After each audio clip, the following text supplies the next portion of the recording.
ชีวิตរបស់យើងមានពេលវេលាប្រមាណជា4000សប្តាហ៍ជាងតែប៉ុណ្ណោះស្ដាប់មើលទៅវាហាក់ដូចជាច្រើន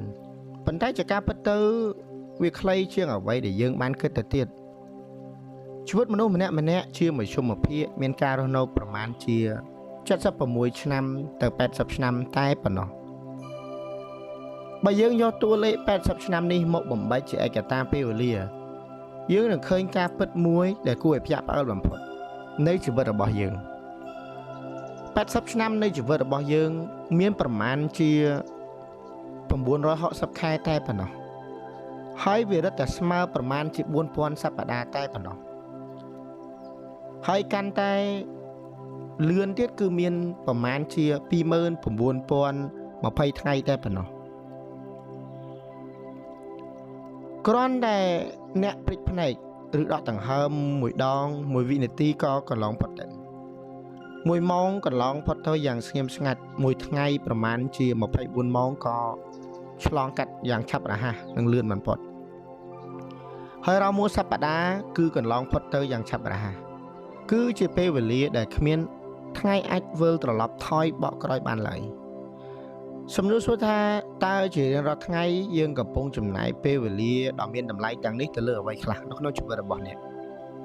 ព្រឹកព្រលឹមភ្ញាក់ឡើងប្រញាប់ប្រញាល់ទៅធ្វើការប្រញាប់រកលុយប្រកួតប្រជែងគ្នារត់តាមស្តង់ដារនិងសម្ភារៈដែលសង្គមប្រាប់យើងថាគួរតែមានយើងរវល់រហូតដល់ពេលខ្លះយើងភ្លេចឈប់សម្រាកហើយសួរខ្លួនឯងថាតើនេះពិតជាពេលវេលាដែលយើងចង់រស់នៅមែនទេមនុស្សជាច្រើនរស់នៅហាក់ដូចជាខ្លួនឯងមានពេលវេលាមិនចេះអស់យើងតែងតែពញាពេលឬក៏ពញាសេចក្តីសុខរបស់ខ្លួនជាច្រើនចាំសិនចាំមានលុយចាំដើរលេងចាំសិនចាំមានការងារធូរចាំសម្រាប់ចាំសិនចាំចាស់បន្តិចចាំរកក្តីសុខឲ្យខ្លួនឯងប៉ុន្តែជាការពិតដ៏សាហាវមួយនេះយើងប្រហែលជាគ្មានពាក្យថាចាំឬពេលក្រោយច្រើនយ៉ាងនោះទេ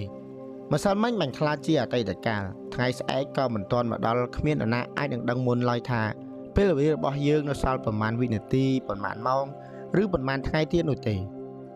ពេលវេលា4000សប្តាហ៍ជាងនេះមិនមែនមានន័យថាតម្រូវឲ្យយើងត្រូវតែធ្វើគ្រប់បែបយ៉ាងលើនោះនេះឲ្យបានរួចរាល់នោះទេប៉ុន្តែវាមានដើម្បីឲ្យយើងចេះជ្រើសរើសថាតើធ្វើអ្វីដែលសំខាន់ពិតប្រាកដសម្រាប់ជីវិតរបស់យើងរឿងខ្លះត្រូវចេះលែងដៃមនុស្សខ្លះត្រូវចេះដើរចេញបំណងប្រាថ្នាខ្លះត្រូវចេះប្រាប់ខ្លួនឯងថាល្មមសមគួរនឹងខ្លួនឯងបានហើយ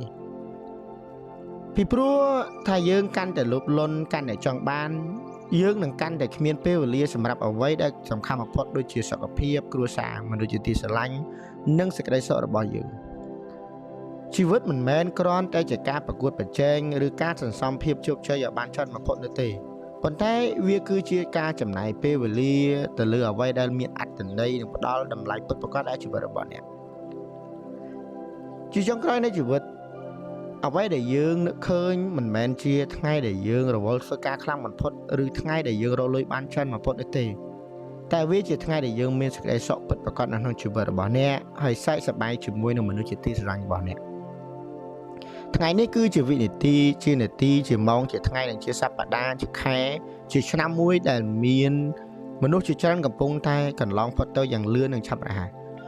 ចូលសាកសួរខ្លួនឯងម្ដងទៀតមើលតើអ្នកកំពុងតែចំណាយពេលប្រមាណជា4000សប្តាហ៍របស់អ្នកទៅលើអ្វីខ្លះស័ក្តិសមនិងមានតម្លៃគ្រប់គ្រាន់ដែរឬទេ